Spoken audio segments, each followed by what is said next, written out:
Hi, this is zebracode.io, and we are on lesson 10, and we're doing solutions for some of the homework problems, and we're going to focus on problem number 5, which says, write a program in which the user enters a sentence. The program converts the sentence to lowercase and removes all common punctuation marks.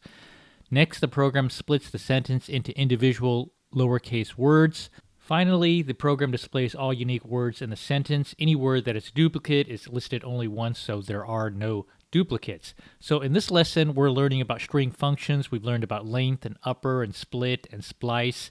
And so let's go ahead and write some code and try to solve this problem. Here's a summary about the different steps we're going to take. User enters sentence, converts to lowercase, removes common punctuations, splits it into words, and then prints the unique words. So let's go ahead and start writing some code. Created a variable called s. It's assigned the value of input into a sentence. Here we're going to get the sentence from the user. Now once we have the sentence from the user stored in our variable s, we can convert everything lower very simply by using the .lower method. So s is assigned the value of s dot lower in parentheses.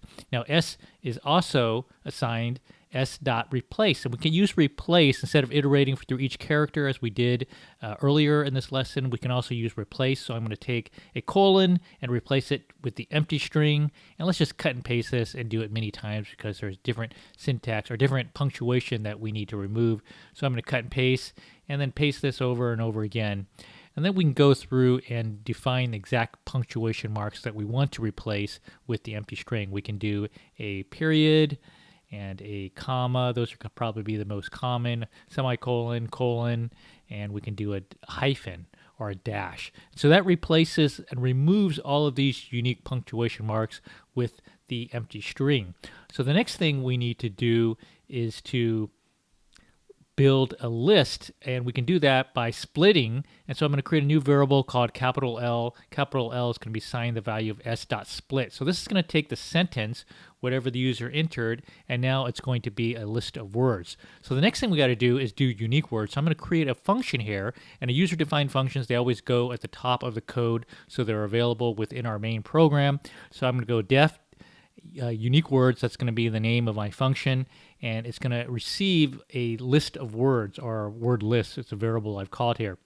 I'm going to create another variable called unique, and it's going to be assigned the value of an empty string, and then I can iterate through all of the word lists. For x in word list, if x not in unique, so if we haven't seen the word before, if it's not in unique, then I'm going to do unique.append. So after we've iterate through all of the word lists, we're going to have a new list called unique, and that's going to have only unique words, and I'll return unique. So now we've created a little function to do the unique words, and now we can call it in our main program. So the parameter that we're going to pass to this function is the variable that's called capital L. And so let's do unique words here. Let's create a variable that's going to be the final output from this function, and it's going to be assign the value of unique words. And obviously I'm going to have to rename this, so I'll do that. Let's do that now. Let's just call it u to be simplified. So u is going to be assigned the value of unique words. That's calling the unique function. It's passing it L, which is the list of all of the words in the sentence, and we can print u. So let's go ahead and save this in my lesson 10 under homework lesson 10 in my folder. Let's call it solution5.py since we're doing problem 5.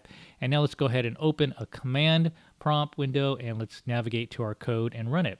So to navigate to it, I'm going to cd documents, and then get cd into my homework folder, cd into my lesson 10, and then we know it's called Python, and it was called solution, SOLN 5.py. So let's go ahead and run this, and it prompts us to enter a sentence, and let's write a sentence here. Apples are not oranges because apples are apples. Let's just do a question. Let's do a sentence with many duplicate words here. So when we run it, it returns apples are not oranges because we get a list, and those are all the unique words within that list. And notice all the punctuation has been removed.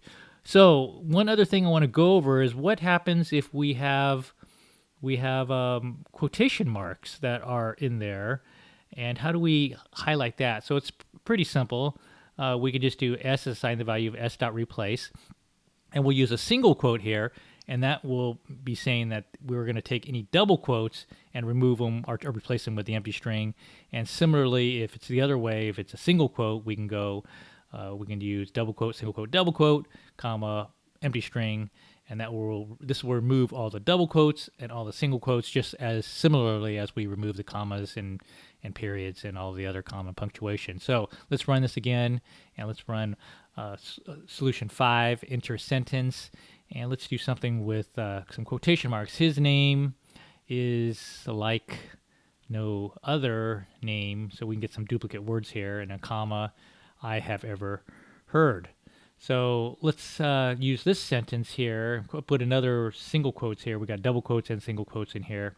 And let's see if the program handles it just as before. And here we get all the unique words. His name is like no other I have ever heard. And I just removed the name that showed up a few times in the sentence, and it shows unique. So it's unique. All of the punctuation is removed. I have returns a list of unique words. And essentially, we've completed problem 5. So look at the other homework problems, get lots of practice. The only way to learn how to code is to code and to get practice. This is zebracode.io. We're on lesson 10.